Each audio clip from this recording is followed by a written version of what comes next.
Welcome back to Simple Mind Space, the podcast dedicated to helping you master your money and your mind.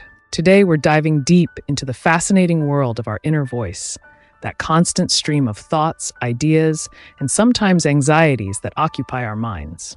You know that feeling, right? When you're about to give a big presentation and your mind races with every possible scenario, or when you're lying in bed at night, replaying a conversation from earlier, picking apart every word you said. That's your inner voice at work. Now imagine if you could harness that voice, turn it into a tool for success instead of a source of stress. That's what we're exploring today, with insights from a true expert in the field. We're tapping into the brilliant mind of Ethan Kross, a leading psychologist and author of the groundbreaking book Chatter, The Voice in Our Head, Why It Matters, and How to Harness It. Professor Kross, welcome to the show. It's a pleasure to be here. I'm excited to talk about this crucial aspect of our mental lives that often gets overlooked. So let's start with the basics. What exactly is this inner voice, and why is it such a big deal? It's fascinating, really. Our inner voice is essentially our ability to use language silently, inside our own heads. It's like having an ongoing conversation with ourselves, and it's a powerful tool. It allows us to reflect on our lives, analyze situations, plan for the future, and even regulate our emotions. So it's not inherently good or bad. Exactly. It's more nuanced than that. Think of it like a double-edged sword. It can be incredibly helpful, even essential, for navigating the complexities of life. But when that inner voice turns negative, when it gets stuck in a loop of worry, rumination, and self-criticism, that's when it becomes problematic. That's what we call chatter. So chatter is the dark side of our inner voice? Precisely. It's that relentless negative self-talk that can really drag us down. It's like having a critical, pessimistic roommate living inside your head, constantly second-guessing your every move. I can definitely relate to that. So how much of our waking lives are spent in this state of chatter? You might be surprised to learn that we spend a significant chunk of our time, between 1/3 and 1/2, lost in our own thoughts and not always in a productive way. Wow, that's a huge amount of time. So what's the evolutionary purpose of this inner voice? Why do we even have it if it can be so troublesome? Many scientists believe language itself evolved as a survival tool, helping us communicate and cooperate. Our inner voice, then, is an extension of that. It gives us the ability to problem solve, to plan, and to adapt to challenging situations. Can you give us some examples of how our inner voice can be helpful? Absolutely. Let's say you're facing a difficult decision. Your inner voice can help you weigh the pros and cons, consider different perspectives, and arrive at a solution. It's like running a simulation in your head before taking action in the real world. That makes sense. It's like we're using our inner voice to rehearse for real-life situations. Exactly. Think about athletes who visualize their performance before a big game. They're using their inner voice to mentally rehearse, to build confidence, and prepare for success. Or even something as simple as reminding yourself to pick up milk from the grocery store. That's our inner voice keeping us organized. Precisely. It's a tool we use constantly, often without even realizing it. It helps us stay focused, make plans, and navigate daily life. But then there's the flip side, the chatter. Why does our inner voice sometimes turn against us? Well, our brains are wired to pay attention to threats, to potential dangers. It's a survival mechanism that served us well in our evolutionary past. But in the modern world, those threats are often more psychological than physical.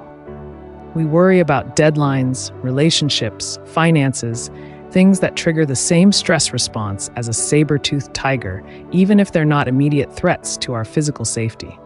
So, our brains haven't quite caught up to the demands of modern life. You could say that.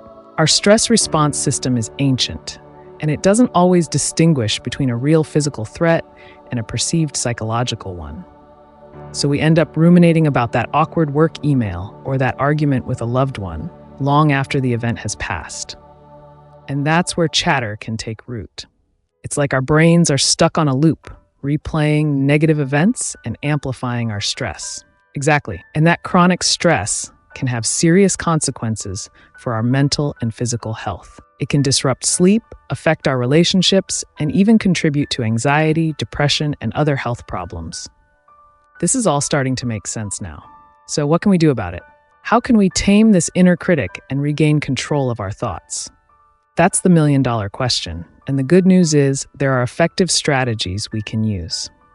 It's not about silencing our inner voice entirely. That's impossible and even undesirable.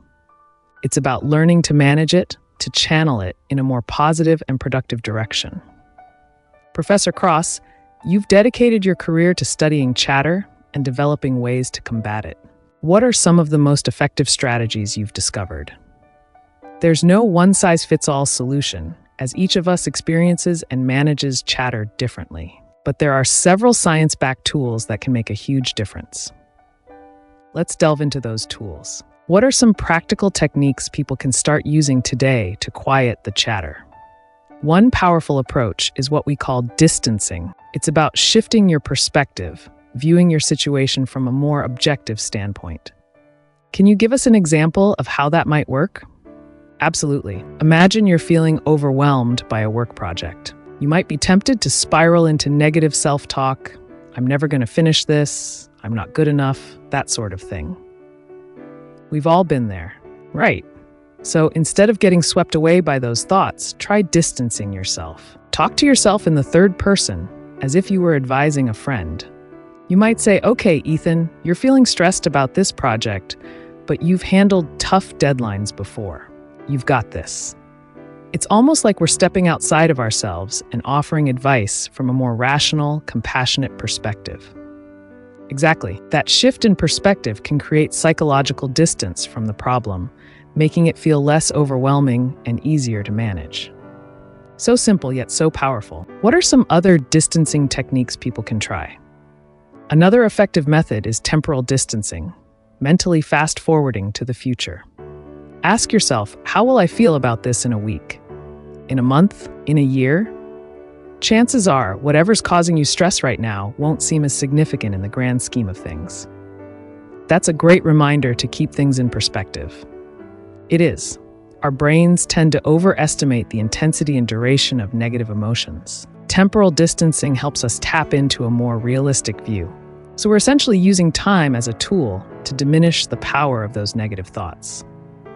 Precisely. It's about recognizing that feelings are temporary, even the unpleasant ones. This too shall pass. What other tools can we add to our chatter-busting toolkit? Another powerful approach is ritual. Rituals are a sequence of behaviors that you perform in a specific order.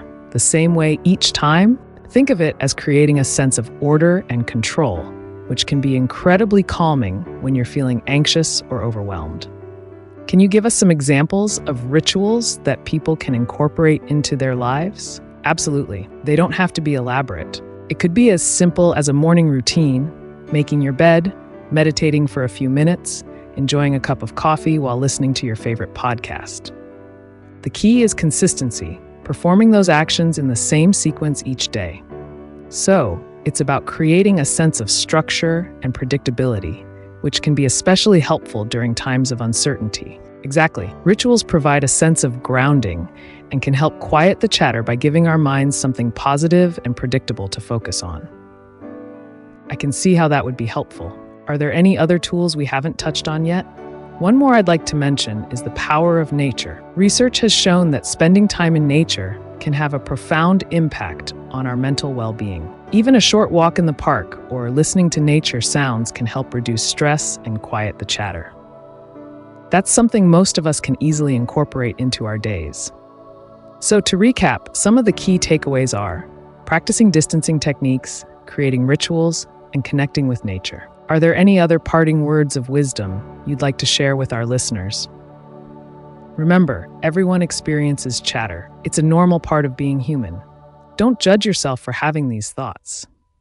The key is to develop a toolkit of strategies that work for you and to be patient and kind to yourself as you learn to manage your inner voice. With practice and persistence, you can turn down the volume of the chatter and live a more peaceful, fulfilling life. Thank you so much, Professor Kross. This has been an incredibly insightful conversation. For those who want to dive deeper into this fascinating topic, I highly recommend checking out Professor Kross's book, Chatter: The Voice in Our Head, Why It Matters, and How to Harness It. It's a game changer.